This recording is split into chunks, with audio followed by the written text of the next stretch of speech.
લોકસભાની ચૂંટણીને લઈને સુરતનું વહીવટી તંત્ર કાબે લાગ્યું છે।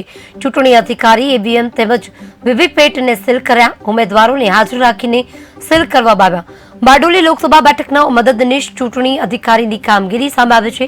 વહીવટી તંત્ર દ્વારા યુદ્ધના ધોરણે કામગીરી કરવામાં આવી। બારડોલી વિધાનસભાના કુલ 276 બેઠકો પર મતદાન થવાનું છે।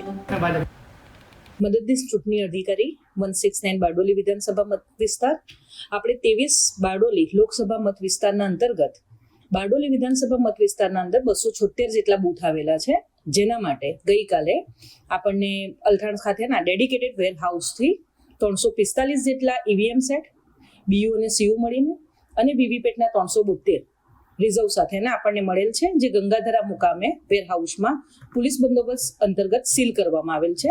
સદર સમગ્ર કાર્યવાહી પોલિટિકલ પાર્ટીના હાજરીમાં કરવામાં આવેલ છે। આપણે 276 જેટલા બારડોલી વિધાનસભા મત વિસ્તારના બૂથ પૈકી 1,35,820 જેટલી મહિલાઓ, 1,46,000 જેટલા પુરુષો અને 8 જેટલા ટ્રાન્સજેન્ડર મળીને કુલ 2,81,911 મતદારો છે, જેઓને મદદનીશ ચૂંટણી અધિકારી તરીકે મહત્તમ